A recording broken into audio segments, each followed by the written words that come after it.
What is going on, everybody? It is your man R0B back at it again with another New York Giants video. And in today's video, we're going to be previewing the Sunday matchup for Week 11, the New York Football Giants versus the Detroit Lions. Before we go ahead and dive into the game, do me a favor. Go ahead and smash that like button. It does help the videos get noticed. Smash that subscribe button. Turn on those bell notifications so that you never miss another upload. Let's go ahead and we'll dive into this game, right? We're not going to waste any time. We'll just dive right into it. So this game is a very important game, okay? Very, very important game. And it's going to be a tough game because the Detroit Lions do have the ability to score points, and they do move the ball well offensively. As far as the importance of the game, it's very, very important for the New York Football Giants. One, they cannot lose that home game. We need to go ahead and be able to win this game at home in MetLife. That's first and foremost. Second, they need to win this game because they have to improve to 8-2 and continue that game lead over the Dallas Cowboys. Right now, the New York Giants are 7-2. The Dallas Cowboys are 6-3. We hold a one-game lead over the Dallas Cowboys. If we win this game and Dallas were to lose on Sunday due to the Minnesota Vikings, that would give the Giants a 2-game lead going into the game and going into that matchup on Thanksgiving versus the Dallas Cowboys. So we could potentially lose that game to Dallas and still be ahead of them in the standings. Now, if we were to lose this weekend and the Cowboys were to win, we would still be within a game. We would be tied. So we would be tied at 7-3, but they would be the number 2 because we beat them. Okay. If we were to win on Sunday and the Dallas Cowboys were to win, we would still hold that one-game lead, but it would make it make it a more telling game on Thursday in the evening. That if we were to lose that game, we would be both tied at 8-3, with Dallas taking that number 2 spot because they would go ahead and have beaten us twice. And that would also put us at 0-2 in the division. So we cannot have that. So this game on Sunday is extremely important. Now, when you look at the Detroit Lions, they've done some good things this year, but I'm not overly concerned because I believe in our team, but I am not taking them lightly, okay? When you look at the Detroit Lions since week 1, right? They played the Eagles week 1. They lost that game 38-35. They played the Commanders. Now, this is when the Commanders had Carson Wentz playing quarterback. They won that game 36-27. They lost to Minnesota in week 3, 28-24. They lost to the Seattle Seahawks 48-45. Then they got shut out against the Patriots 29-0. Then they lost to the Cowboys 24-6. They had a 21-point lead against the Miami Dolphins. I actually think they had a 27-point lead, and they allowed Miami to come back and win that game 31-27.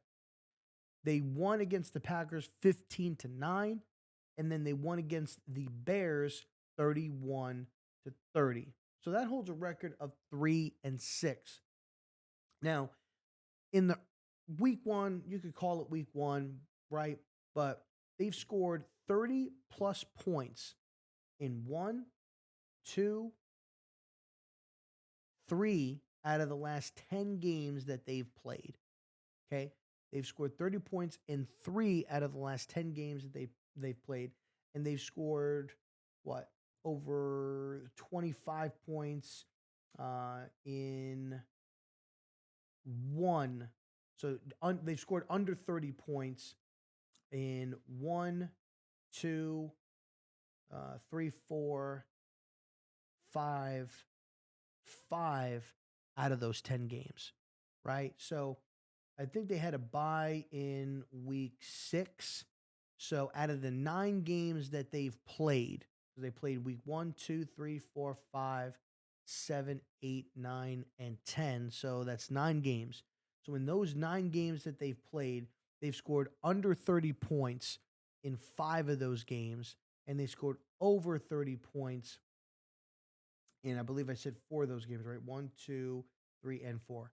4 of those games, okay? So now, where they've scored under 20 points, okay, under 20 points, they've scored under 20 points in 1, 2, 3 out of those 9 games. 3 out of those 9 games, they've scored under 20 points. And in those games, they played the Packers, they played the Cowboys, and they played the Patriots. So I look at it at this from this perspective. This team's a little wishy-washy, right? They have some flashes, they put up some numbers and things of that nature, but they are wishy-washy. Now, when I look at these teams, the Commanders, I think we have a better defense than they do. I think our defense plays better. I trust Wink Martindale. When you look at Seattle, okay, they put up 45 points at Seattle, and that was in Detroit. Do they put up that many points if it's in Seattle? Not too sure. They went out to New England, got shut out. They went to Dallas, they only put up 6 points. They were home against the Miami Dolphins, and they allowed Miami to come back and win that football game. They were home against the Packers, and they only put up 15 points on a Packers team that just allowed the Tennessee Titans to put up almost 30 points. And then they put up 30 points against the Bears and won 31-30. But they allowed the Bears to score 30 points. So my thing is this. I think that our defense is going to be able to have some answers for their offense. I think it's going to be a telling game. Now, from what I remember, from what I read here in the last 2 games that Jared Goff has gone up against Wink Martindale, he's got 434 yards, no touchdowns, and 3 interceptions. Okay, 3 interceptions. That's not very good numbers. Now, granted, Wink Martindale had a different team, but you could have a different team, but you could still, if you have good players, you could still pull off a similar scheme and do similar things if you feel confident in who you have. No, we don't have a Marcus Peters or a Marlon Humphreys. We don't have any of those players. We don't have a Calais Campbell, but we've got a Leonard Williams. We got a Dexter Lawrence. Adoree Jackson's not playing bad. Fabian Moreau is not playing bad. So we've got some pieces on defense that could potentially make some hay for this Detroit Lions team. Okay? Now, when you look so far on the season, okay, Jared Goff, he's been playing fairly well. 2,200 yards, 2,277 yards. He's got a QBR rating of 93.6, 15 touchdowns, and 7 interceptions. So he's been playing pretty decent, not going to lie. Now, when you look at the team stats overall, okay, as far as when it comes down to the rushing, Jamal Williams is their leading rusher with 604 yards. DeAndre Swift has 253 yards, and looks like Greg Reynolds has had 102 yards. Now, receiving, you have Amon St. Brown with 518 yards receiving. TJ Hockenson, who's not on the team anymore, he had 395, and Josh Reynolds had 357. On defense, Alex Anzalone is a top tackler. He's got 44. And Aiden Hutchinson has 5.5 sacks on the year. And Kirby Joseph has 2 interceptions. So they're not really getting a lot of picks. Not really getting a lot of picks when it comes, at least from their defensive backs, right? So when I look at this game, these are going to be the keys to victory, okay? I believe we need to slow down and control their running game, which I think that we can do. Leonard Williams and Dexter Lawrence will be able to do that. I also think Jalen Smith is going to play a part in this, and Micah McFadden as well. I think we need to control their run game. Force Jared Goff to beat you through the air. And when you know and you can lock up, send the dogs at him. Blitz him, throw him off. Jared Goff will make mistakes. He's known for making mistakes. He will make a mistake, and they need to capitalize on it. We cannot make mistakes. We can't fumble the football. We can't commit penalties to hurt us on drives. We cannot turn the ball over via fumbles or interceptions. And Daniel Jones has been doing a great job so far this season without doing that without forcing the ball into tight situations that are going to turn the ball. Well, let me rephrase that. He's been doing a great job at not turning the football over in key situations and sustaining drives. So on the defense, we need to be able to control the run game, force Jared Goff to try to beat you, and that's probably going to be your best option when it comes to this team.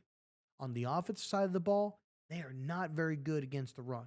They are not very good against the run. They are allowing an astronomical amount of rushing yards when it comes down to it. So we need to be able to run the football on them. Okay.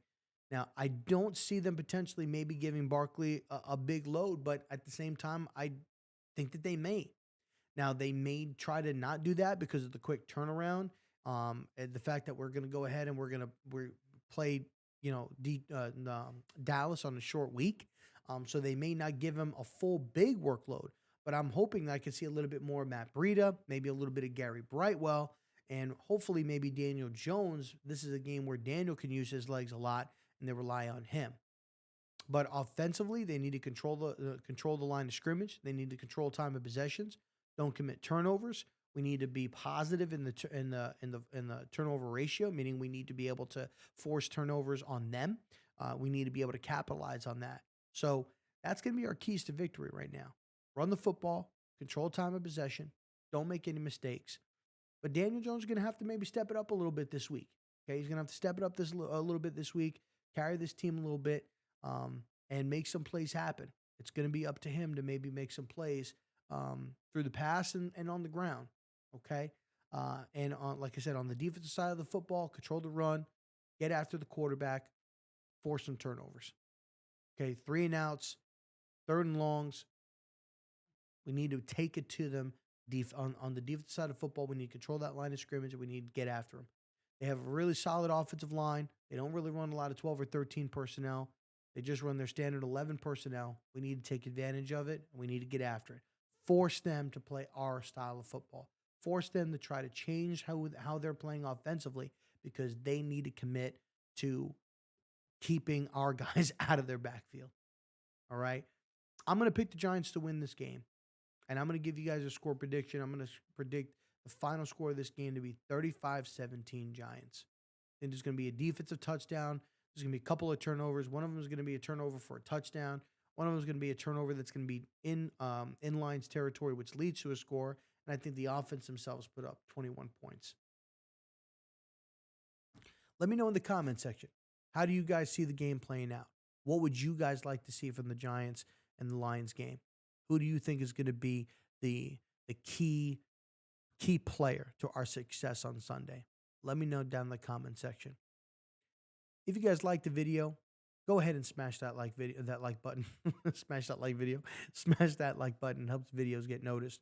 Smash that subscribe button. Turn on those bell notifications so that you never miss another upload. I'm R0B, signing off. Enjoy the game.